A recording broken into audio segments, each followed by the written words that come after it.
Welcome to this episode of Blended, Blessed, and Always a Mess. I'm Aric. And I'm Angie. We are married with a ton of kids. We have 6 kids total. He has 3 and I have 3. My name's Hallie and I love riding horses. I'm Lexi and I love agriculture. My name's Carter and I love eating. My name's Chase and I love lifting weights. My name's Summer and I love spending my parents' money. I'm Dane and I love baseball. Our show is about our blended, blessed, and always a mess life. And our hope is if you find yourself in the same situation we are in, that by sharing our story, all the fun and all the mess, the challenges we are experiencing, it will give you some inspirations, laughs, and community, knowing you are not alone in this mess. We appreciate you spending time with us. Let's dive in. Welcome to this week's episode of Blended, Blessed, and Always a Mess, where we are reminded that sometimes life hands you lemons and you have to make lemonade. Really good job, honey. Or no pain, no gain. I mean, there's always going to be an obstacle, and that's going to provide an opportunity in disguise.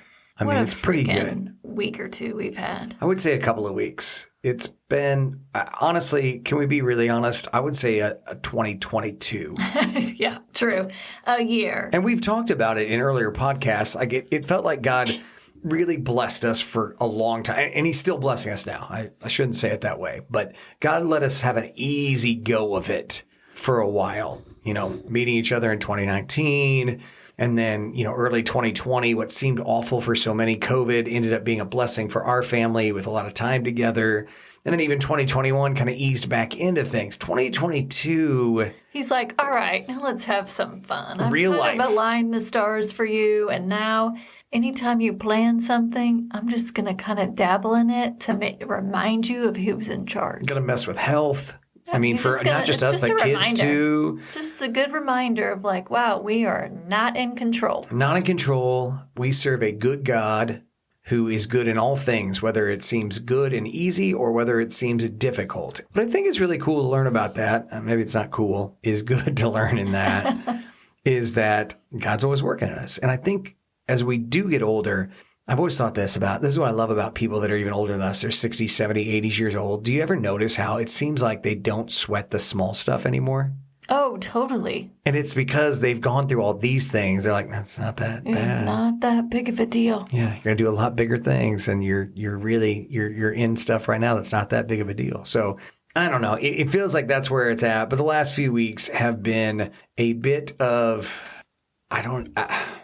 it's been a mess. There's been a lot of injuries. A lot of things have happened. Yeah. So I feel like it started when we came back from Cabo. So I know we can't complain about that. It's like, you were in Cabo. Right.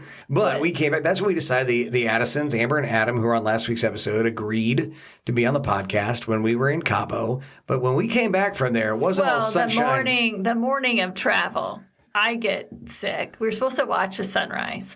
Amber got sick first. But we didn't know that. So Right. We didn't know that. But we were supposed to watch the sunrise. Well, I woke up at like 5 o'clock in the morning, sick. Bad sick. And so I ended up about 7 o'clock, I guess. I messaged Amber and I'm like, hey, we're not making this sunrise. I'm sick. And she's like, oh my God, me too. I got sick at 4 o'clock in the morning.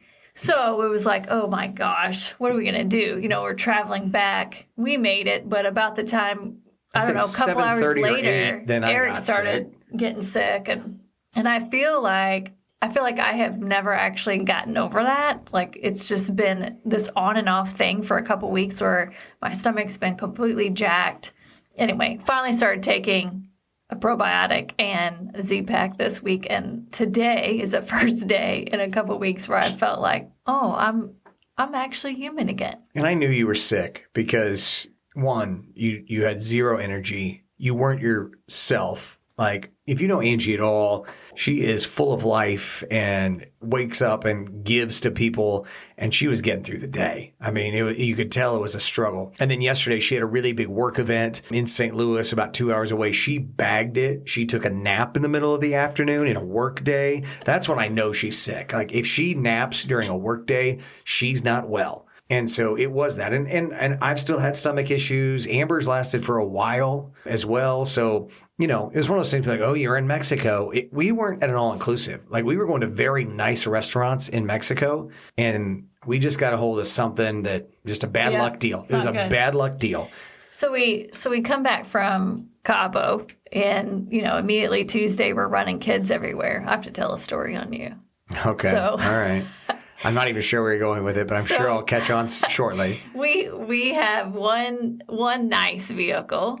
It is probably the most. I know exactly where we're going. Nicest vehicle I've ever had. Either one of us have ever owned. Yeah, and it's not like it's completely ridiculous, but it's just the nicest vehicle that we've brand new. We bought it 3 months ago. Brand new. We saw it in Arizona on our second wedding anniversary, and first wedding anniversary. Yeah, we haven't been married 2 years. Sorry. On our first wedding anniversary back in April, we saw it out there. We came home and we bought it a month later, brand new. So the nicest vehicle we've ever had. Then we downgraded my vehicle. So that we could balance it out, right? We were trying to be smart. A lot of driving. Yeah. So it's like, let's get a car that we can just run everywhere when we're doing all these driving adventures. And then we'll have the nice vehicle and we'll have so we have like a 2018 Camry. So I had been driving that because I was traveling to St. Louis back and forth, and Eric's been driving the Aviator. It's a Lincoln Aviator. And so Tuesday, I'm driving the kids back from school, and I'm like, this thing is driving funny. Like, I feel like I have a flat tire.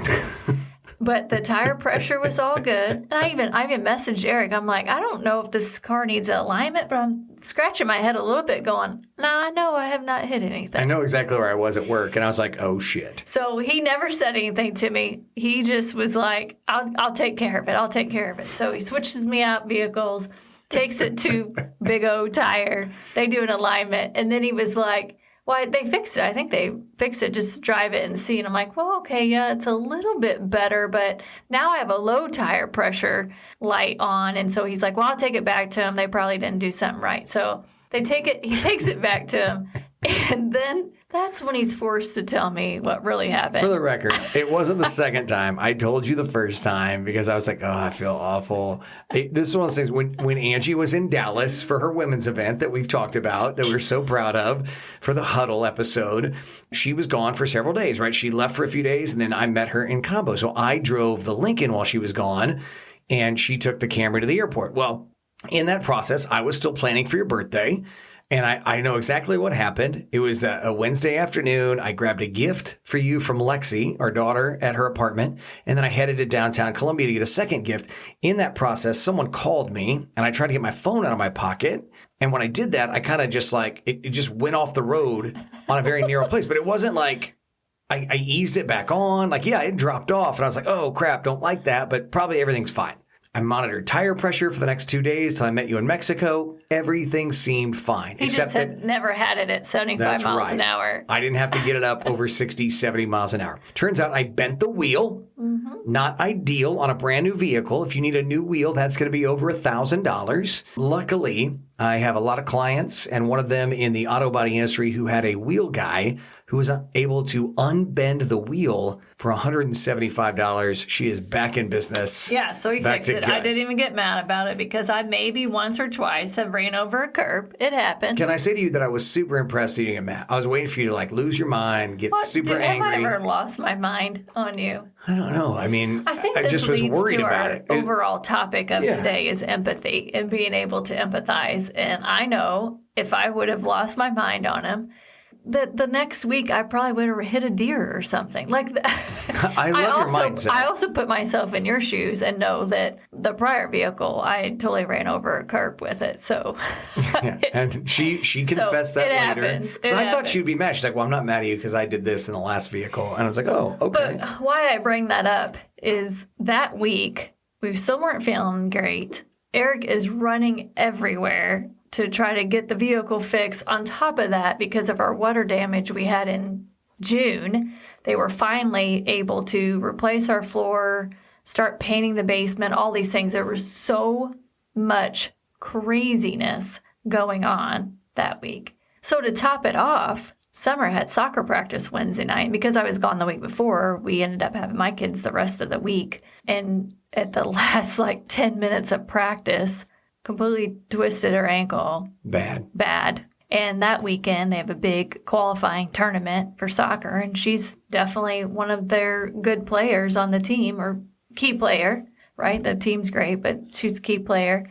So she is super upset because her ankle is jacked. And then here we have this tournament in St. Louis. So dealing with that, Aric, at 9:30 at night, he's going to get two big, huge bags of ice so she can submerge her foot in the ice. I mean, her and I were doing ice buckets. We were doing electric light therapies. We were doing everything possible to try to get her ready to play in a 48-hour time period. And she tried really hard. It didn't necessarily work the way she wanted to or anybody. But, I mean, it was like one thing after another just kept building over the course of not just a few days, but really the last 14 days probably. And I know that if you're listening, things are happening to you. You're like, gosh, I've been dealing with some of the same stuff. Sometimes that's the way it aligns.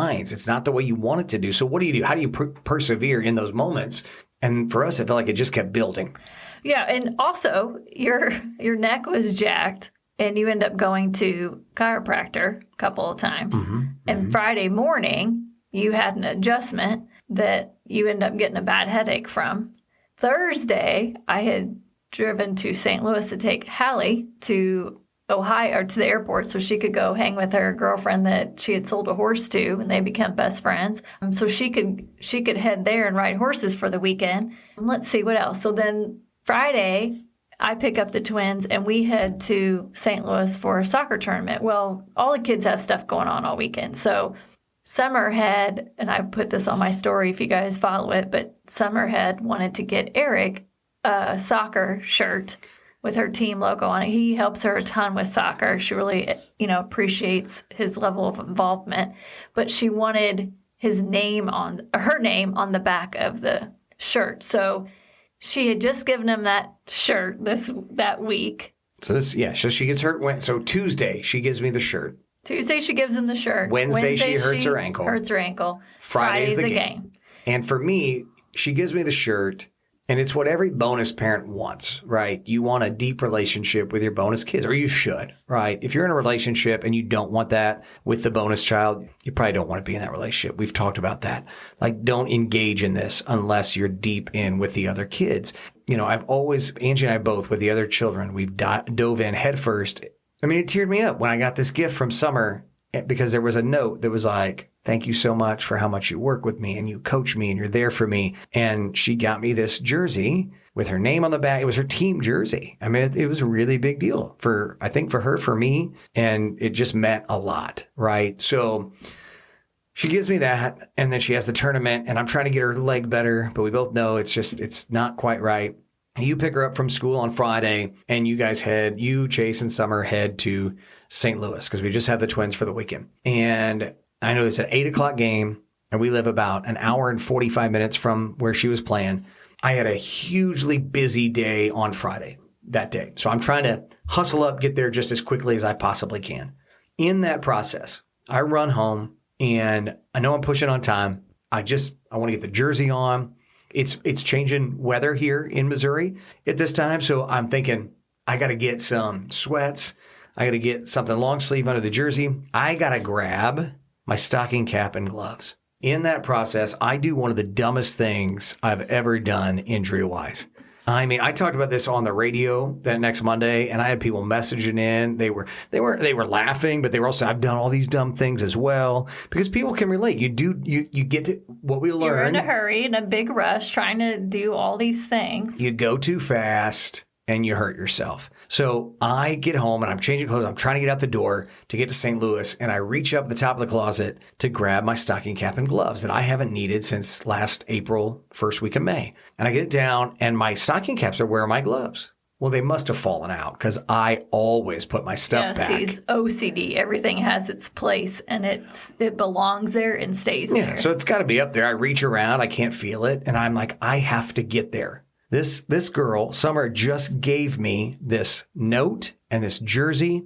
I got to be on time for this game. So I don't have time to go across the house to get a ladder, step stool, whatever.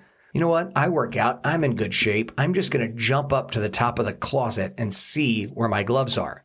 Except stupid me I don't step actually into the closet. I just jump in the doorway, in the frame of the door, which has a metal piece on top because it slides. And I hit my head and basically knock myself out. I then it backs me up into Angie's door frame of her closet, which we didn't realize till Sunday when you're like, why do you have a bruise down your back? Because I hit that. And then I wake up, collapsed in your closet, bleeding out of my head everywhere. I mean, it was not a good situation. I remember waking up in your closet being like, this is really bad. This is really dumb. I'm really mad at myself. I go in, I get a towel, I clean up the blood.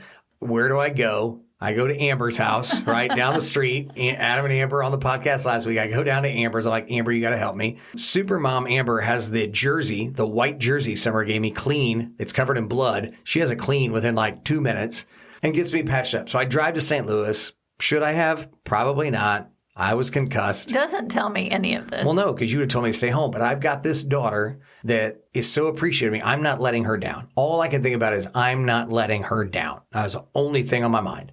So because she had a tournament the whole weekend. So this was the only game that he could go to. He's going to miss the rest of them. Yeah, I got to be there. So I make it to the game, and that was that. But I was messed up then for the weekend. He was messed up. And now the boys have to ship. Carter was home late that night. We had Carter all weekend with Chase and Summer. Now Carter and Chase, they got to step up because they realize immediately Friday night and then Saturday morning, I'm messed up. Like, I've got a concussion. I've got light sensitivity, sick to my stomach, all the things. You know, again, that created empathy for them. Like, it forced them a little bit to go, oh, shoot, he's really hurt. I have to step in and help. So that was the lemonade out of the lemons in this particular situation because they really did. I mean, they cared and they worried about you. Teaching moment for two boys. They were both like, why would you go to St. Louis? Like, you were messed up. Why would you do that? And I was like, someday you're going to have daughters. I hope that you both have daughters and you don't want to let them down. And all I could think about was, can't let her down and not show up after this jersey just came in and she just gave me this note. And I think both boys understood that, where I was coming from. Like, I have got to show up for her right now. So then they showed up for me all weekend long. And that was the thing. Right. Yeah, you showed them. You modeled the behavior and then they mimicked it. Yeah. And so then let's talk about Carter. So that's Friday night. The next night, Saturday. All day Saturday, Carter and Chase are helping me. First, they went to the gym together, and I was like, well, I'll go. They're like, you can't go to the gym. You're sick. So I stayed home. They get home. They help me with all the chores around the house. It was impressive. Like, I was texting Angie, like, these boys are just showing up. I mean, they wanted me to sit down. I would make sure they did them right, but they did everything. And Chase and Carter really showed up. And then Carter went to get a football game that night, high school football game. It was his second game because he had been injured all season. And his first game, he played amazing. And so then this is his second game. So Chase and I drive to that, and we get there on the second series. Carter goes to make his second tackle of the game. First one was perfect, goes to make this one, and he doesn't get up. And Chase and I were like, oh, God. And he's right. I mean, and he doesn't come back in. He felt his shoulder pop out, and then when a guy rolled off of him, pop back in. We're 2 weeks out now. He still hasn't played. The next morning, he had an incredibly big baseball showcase for his college future, which his college future is potentially in baseball. Couldn't do that because he couldn't raise his arm. Couldn't raise one of his arms. I mean, you can't play baseball without raising an arm. So here we are. We're back in. What do we do with lemons versus lemonade? And here's Carter. So I go 1 minute and I can't, and I'm hurt. Now Carter the next minute is hurt. And it's just, that's where we've been. It's a push in the pool. Like, 1 minute you think you have, amazing things happening, and then you're just leveled into going, okay, I get it. I'm not in control. Hallie, she had a similar experience. She was in Ohio that weekend. What happened to her? Yeah, so she was there riding horses, and she ended up getting knocked off the horse. And she's like, I needed a little humility. Like, I was getting kind of cocky on the horse, and then the horse let me know, guess what? I'm in control. So her shoulder, she's actually lucky she didn't get hurt worse. She's pretty bruised up, and her shoulder was sore. But again, like, this is all within like a week and a half. And then on top of it, Eric's got to have surgery coming up. Yeah. So he's been dealing with multiple hernias since the end of April. And I put them off because the kids have so many things. I want to get through summer and all the kids' activities. And it's possible I might have waited a little too long is what I have it on the books in another 4 to 5 weeks. The pain's really coming in hot and heavy, which is why about 2.5 weeks I was like, I probably should schedule this. Oh, you think? It's getting a lot worse. And you're going to get forced to slow down. We're all going to get forced to slow down. We go too hard trying to make everybody happy, and we kind of lose sight of what really matters. It happens. We will get one-on-one time, though, when you have your surgery. Angie is going to try to take care of me. We're going to test her. I think he's scared. Well, because I'm the nurse. I'm the Manny in the family. Like, I have adjusted to a role. I work full-time, but I'm the Manny. Oh, my God. This was not in our little script to talk about, but I cracked up the other day. Eric's like, you know what? I really feel sorry for housewives because this sucks. Like, I do all kinds of stuff around here and nobody appreciates it. I'm doing laundry all the time. He goes through this whole lot. Emptying the dishwasher. Dishes. I'm everything. running people everywhere. And I am dying laughing. It's hysterical to listen to him. So I'm like, no, that's a great point. It's hard. Yeah. We both work full-time. We both are very successful, but Angie's job is more demanding, I would say, than mine. And so I have taken on a Manny role in this house. And in that process, I have a lot of empathy. Again, there's that word. Empathy is our topic today. Empathy towards the housewife that is running kids all the time, that's doing the laundry, that's doing all the dishes, that's helping to cook meals, that's making sure beds are made and all the things. And it's definitely been a thing. I was like, this is unbelievable. I don't think anybody notices all the work that I'm doing. You're such an amazing Manny, though. We all do really appreciate it all. I mean, the kids are spoiled with their laundry and how it's folded. I'm sure they can tell whenever I fold it versus when Aric folds it. I fold like you're in a department store. Who was telling us the other day, they're like, God, I'm nervous now when I load the dishwasher because I've listened to your podcast. No, they were saying they do it right. Yeah, they do it right. But they're like, oh, God, I better make sure I put this plate in here the right back to way. front. There's a process for loading the dishwasher. It's not that hard. But yeah, it can all be very overwhelming. Sometimes whether you get forced to or you choose to, you've got to hit that pause button and pay attention to the signs that God's sending you to slow down. Sometimes it's saying no to things, too, that you might be overcommitting and just running on fumes, which you might give yourself a concussion if you're not slowing down. That was a big thing we talked about. Angie was like, you're going too fast. And I was going too fast. I was trying to get too many things in. And I've been doing it not just that day. I've been doing it for a while. And you do it for a while. I mean, this just happened to you this week with us both not feeling well. And traditionally what she does is she just pushes through. And then she makes herself sicker and worse by doing that. And so yesterday, she didn't go to this big event. And I felt bad for her. I know she wanted to go. And she stayed home. Like I said, she had to take a nap during the middle of a work day for 30 minutes. She never does that. And then we were in bed by 8 o'clock, and you slept for 10 hours last night. You're a different person today. Oh, I told you earlier, I'm like, I must have felt bad for several weeks. Like, I really think it's from Cabo, because today it's just like, oh my God, I feel like a different person. Yeah. So in that process, we've learned not just to slow down, but about gratitude.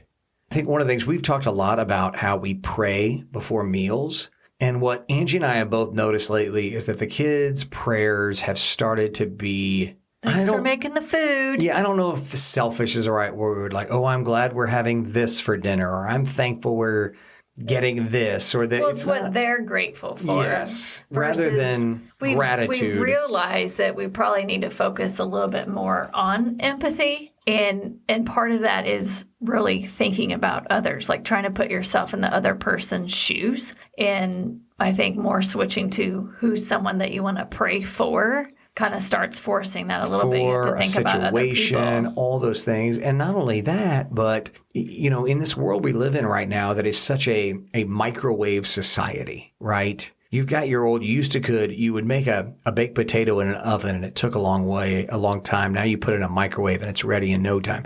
We live in the microwave society where we want it done now.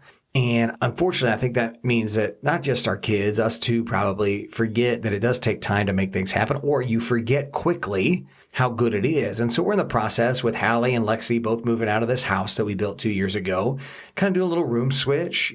Summer is moving into the girls' old room. And when we moved into this house, Summer kept old furniture. I mean, that's fair, right? That's totally. old furniture. It was old when Amber had it, and then when I got divorced, Amber gave it to me. So that's minimum 7-8 years ago. Yeah. On top of it already being old. So old furniture. When we moved to this house, the boys all got new furniture. I mean, they had new furniture. It was really nice. Dane carried his furniture over from my old house, but that was brand new furniture for him at that point. And so now Summer's getting this furniture, and some of the boys are kind of like, why she get new furniture? Well, she hasn't had new furniture since we moved into the house. And plus, it's an upgrade for the rest of the boys. It's an upgrade, right? So now Carter's now getting king, and now Dane's going to get out of his twin bed and get Carter's furniture that's also a year or two old. That's 2 years old. So it's goodness, but you got to remind kids sometimes it's not a microwave world. Like, you're getting things like what you have is nicer than 90% of kids in America. And we sometimes forget that because somebody gets something new, you still have stuff that's just 2 years old. And their stuff was way older than that. And I think people in blended families, this is probably a normal challenge. Oh, they're getting more. No, they're not getting more than you. Well, I didn't have that. Yeah. Yeah. And we're no different than you is where we're going. Right. And I think you go from just a couple of kids to 6 kids. It's super challenging for some of them to adjust to a bigger group. And Aric and I say all the time, like, I don't ever say I have 3 kids. I say I have 6 kids. Same. I mean, now we may say he's got 3 and I have 3, but like I will never say I just have 3 kids because we are a complete family unit. Same for our kids. Yeah, guess what? When you have 6 kiddos, there are things that we might not be able to do that maybe we used to be able to go do, like hit every game. And I think that part of that, though, is a good experience for the kids to also, again, think about the other person or think about even that, hey, mom and dad might be completely freaking overwhelmed because they have been working events on the weekends. They've been running all the kids, and we are not going to hit every game. And you know what? That's actually okay. My dad missed more of my game. My dad was a great man. He missed more of my games, and my parents were married, and my sisters weren't even playing. Yeah. Than I miss of our kids now. And so it's okay. It is okay. And if you're struggling with that, if you're I know there's a lot of blended families where people want to say, well, I just have 1 kid, but really they have 2 or they have, it's not the deal. We say all the time, we have 6 kids. And that goes back to our podcast with David Rowe and him talking about his bonus dad, Bill. Bill has always called David and his older sister, that weren't his children. And I do the same thing. I had that conversation at lunch today with somebody. I have 6 children. Are they all biologically mine? No, 3 of them are. I have 6 children that I love the same. And we do try to instill that into our kids. Some of them understand it better than others. We have 6 kids and we love you all the same. That does not mean we're not putting any one of you on a pedestal more than the other one. That's not how this works. And so that is a regular conversation we have. And I think it's good because I took Summer and Hallie to the eye doctor this week. Yeah. I couldn't do it. I had too many meetings. I was mannying. He's manny again. Took him to the eye doctor. Mode, middle of the day. I'm mannying and my 2 bonus daughters. And you get in there and they're like, well, your name's not, their name's Phillips. Your name's, I'm like, I'm the dad. I'm the bonus dad. Okay.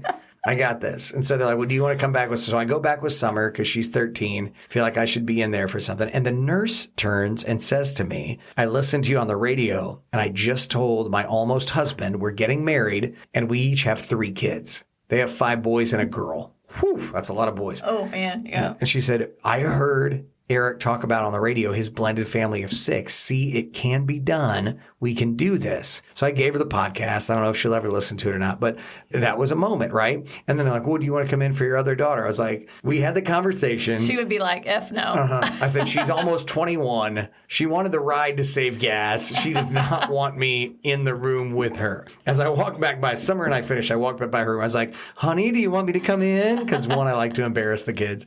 She's like, no, I'm fine. So that was that. It was funny because you met someone else in that scenario that hasn't listened to the podcast yet, but listens to me on the radio, knows you can blend families. And I told her while we were sitting there, I have 6 kids. And why are you in here with these kids instead of their dad or their mom? Because they're my kids too. I mean, these are my children. That's how I feel about it. That's how I believe it. If you get in, we said this in one of the first podcast episodes we did. If you want to blend your family, and you do not believe that the kids you're about to meet are going to be your kids, then you probably shouldn't blend a family. I will die on that cliff. You can stop listening to the podcast if you don't believe that, because we're just going to have to agree to disagree. I mean, that is, you are not going to truly be able to care for another human being in a relationship if you meet someone that you want to have a relationship with and you can't love their kids like your own. You're not going to be able to handle it. It's not good for them. It's not good for your spouse. It's not good for anybody. No, and, we're talking a ton about empathy and the value. Like, if there's one thing I really want kids to learn, it's empathy and gratitude, and how to kind of just overall take the suck from life that it's going to happen to all of us and turn that into strength and grit, right? And be able to plow through. But, we haven't talked about empathy for the other families that are your co-parenting with. Like, I think empathy for the other parents go a long way too, and not make assumptions, that someone's doing something wrong, like the positive intent. I would say go into your relationships with empathy and positive intent. That also helps you build relationships across those lines. And my God, that is hard to do, but it's hard to do, but you don't want to throw the other parent under the bus. So sometimes if a parent misses them, you just got to assume positive intent. You have taught us all. You assume positive intent. Something came up that day. It's not their fault. That is something that we try to give grace and empathy in those scenarios, even when we may not get it back in return. Right. And that's where that's at. And one thing that we have heard sometimes, that we're too positive, and that the phrase toxic positivity, which to me, we may or may not have been told that. It comes from, if you actually want to look at it, we love Ted Lasso. And if you've not watched Ted Lasso, hilarious, highly recommend it. It's a great way to bring teams and families together. Jason Sudeikis is great in it. His soon-to-be ex-wife says that he has toxic positivity because he's always trying to bring things up. Angie and I don't ignore the negative. We acknowledge the negative. We acknowledge that this is hard. Yeah, we just don't allow our children to be negative about things that they're making up in their minds. Things that they're like saying the other night in the Cardinals baseball game, Albert Pujols is trash. No, he's arguably the greatest right-handed hitting baseball player of all time. He's had the best second half in baseball of any right-handed hitter. So we don't allow kids to say things like that, but you can still be in your feelings and acknowledge. You can be frustrated with the game. Yeah. Be disappointed that they lost, right? But you also can't just lose your mind over a situation, because that applies to life in general. Like, we're trying to bring some balance and perspective to our kids and kind of teach them those life lessons. Because let me tell you, I'm going to use a baseball analogy. Life's going to throw you a curveball. Right? That's pretty good. Look at you. Dang. But always, like, it's never going to be this like perfect scenario. So when shit gets hard, you got to figure out how you find that balance and be able to plow through. It's not toxic. It's real life. I am happy to have discussions with someone who believes in something called toxic positivity. If you could explain to me if you allow that to overtake your livelihood.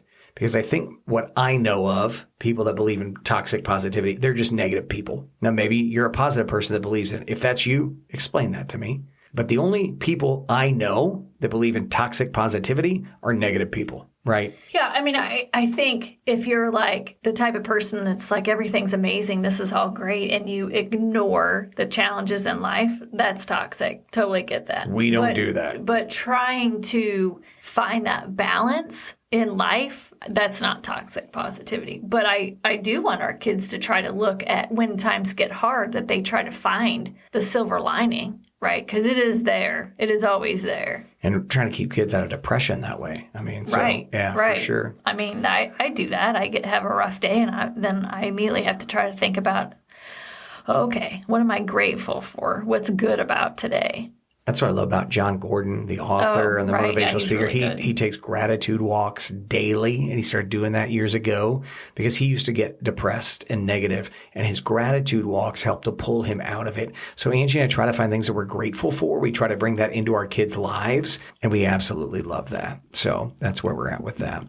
What else do you want to add today? It's been tough. Like, it's been a rough couple of weeks, and we appreciate the community. I mean, just like having Amber and Adam on last week's episode, that's part of our community. community, right? We can reach out to Adam and Amber and share things that are difficult. We can. Yeah, it was great. We had a little vent session and got an outsider's perspective on some challenges that we were dealing with, and it was almost like a immediate little relief of like, yeah, here's what I would do, and here, think about it this way, and it's like, oh yeah, that's great, and bounce ideas off and how we should respond or handle a particular situation. So we go back to that community that we're trying to build, and that's really where we're at. So thanks so much for you guys letting us to share some of the challenges that we've gone through recently. A lot of blessings, but some challenges as well. And we just appreciate you giving us a platform to share those with you. If you're going through some of the same challenges, feel free to reach out and let us know, because this community that we're building is what really matters, so that we can all feel like we're not alone, feel like we're making a difference with each other in our lives. Thank you so much for listening to this week's episode of Blended, Blessed, and Always a Mess. We look forward to seeing you next week, and God bless. Thank you for listening to Blended, Blessed, and Always a Mess. Follow us on Facebook, Instagram, and at blendedblessedalwaysamess.com. Reach out to us on any of our social channels. We would love to hear from you. Have a great week.